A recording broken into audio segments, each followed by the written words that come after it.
Haveni vhathu vhavenḓa ni tou uri vho ani na muya wo tikedzana arali khou amba kha ngo vheni ani na muya wo tikedzana hu na muṅwe munna ono vhidzwa pfhi Lutendo Music.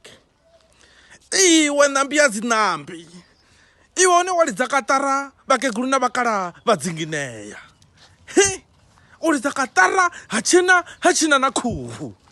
Lutendo Music. Don't thoma ni tou thetshelesa hafha, thetshelesani hafha mani, pfani hafha.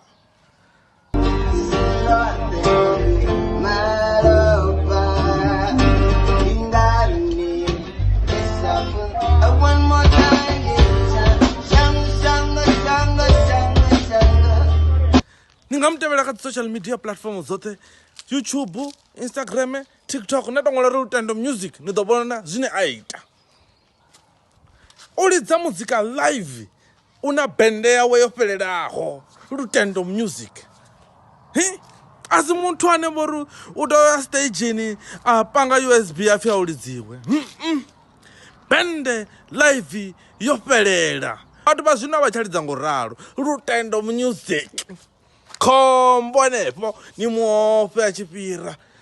U dovha hafhu a funḓedza vhana u lidza muzika. U na tshikolo tsho lidza katara, zwoṱhe zwilidzo zwine vha hone vha nga funa u zwi lidza, kha vha mukwame nomboro ndi ḓo dzi nambatedza henefho fhasi, kha vha mutike. Ndaa.